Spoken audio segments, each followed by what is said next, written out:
రాష్ట్ర ప్రభుత్వం ఏదైతే ఈరోజు ఏర్పాటుకి ఆహ్వానిస్తే సుమారు 101 మంది 101 మెంబర్స్ మోర్ దాన్ 900 పిక్చర్స్ని ఇవ్వటం జరిగింది. ఇప్పుడే ఆ ఎగ్జిబిషన్ ఓపెన్ చేసుకున్నాం. ఆ ఫోటోలన్నీ కూడా ఒక దరి నుంచి ఆ గ్యాలరీలో చూశాను. ఒక్క ఫోటోను మించి ఒక ఫోటో, ఒక సోదరుడు తీసిన ఫోటోను మించి ఇంకొక సోదరీమణి తీసిన ఫోటో చాలా అద్భుతంగా తీశారు. ఆ తీసిన దాంట్లో ఆ జీవకళ కొట్టొచ్చినట్లు కనిపిస్తుంది. తెలంగాణ రాష్ట్రంలో మార్పు కావాలని, అది ఇందిరమ్మ రాజ్యంతోనే సాధ్యమని తలంచి ఎన్నికల ముందు ఏవైతే అభయ హస్త కార్యక్రమం ద్వారా ప్రజలకు హామీల్లో భాగంగా ప్రభుత్వం ఏర్పడిన 2వ రోజు నుంచి ఏ కార్యక్రమాలు అయితే చేపట్టామో మా కమిషనర్ గారు, మా వ్యవస్థ అంతా ఏవైతే లాంచ్ చేసి ప్రజల్లోకి వెళ్ళిన ఈ కార్యక్రమాల మీద ప్రజల్లో స్పందన మా మీడియా మిత్రులు పేజీలకు పేజీలు రాస్తుంటారు.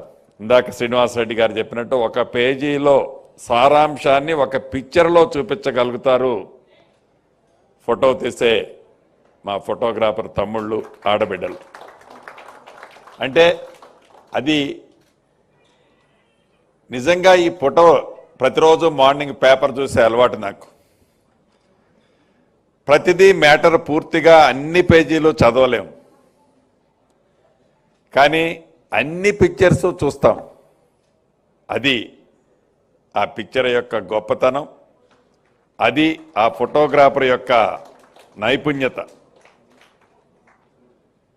ఈ రాష్ట్ర ప్రభుత్వం ఏవైతే సంక్షేమ కార్యక్రమాలతో పాటు అభివృద్ధి కార్యక్రమాలని 2 కళ్ళలా చేపట్టిందో గౌరవ ముఖ్యమంత్రి రేవంత్ రెడ్డి గారి నాయకత్వంలోని ఈ ప్రభుత్వం వాటన్నిటినీ ఈ గడిచిన 8 నెలల నుంచి మార్పులో భాగంగా తెలంగాణ రాష్ట్రంలో ఇందిరమ్మ రాజ్యం వచ్చిన తర్వాత ఏవైతే అభివృద్ధి సంక్షేమ కార్యక్రమాలని నాకు ఒక 15-17 నిమిషాల్లో మేము పడ్డ కష్టం, 8 నెలల నుంచి పడ్డ కష్టాన్ని కంటికి కొట్టొచ్చినట్లు ఇప్పుడు నాకు చూపించారు. అంటే అది ఫోటోగ్రాఫర్గా మీకున్న గొప్పతనం. అదే మా జర్నలిస్ట్ సోదరులు ప్రతి పేపర్లో సుమారుగా అదే 16 పేజీలో, 18 పేజీలో, 20 పేజీలో మ్యాటర్ ఉంటుంది. దాంట్లో 15 to 18% పిక్చర్స్ ఉంటాయి. మిగతా రిమైనింగ్ బ్యాలెన్స్ అంతా మోర్ దాన్ 80% ప్రింట్ ఉంటుంది. ఈ ప్రింట్ చదివేది చాలా తక్కువ. మనం ఈ పిక్చర్స్ చూసే ఆ సారాంశం ఏంటో మెయిన్ హెడ్లైన్ చూసి ఫాస్ట్గా ముందుకు మూవ్ అయిపోతున్న ఈ ప్రపంచంలో, ఈ దేశంలో, ఈ రాష్ట్రంలో నిజంగా కళని అభిమానించడంతో పాటు దాంట్లో మీకున్న ప్రావీణ్యతను చూపిస్తూ అద్భుతంగా కంటికి కొట్టొచ్చినట్లు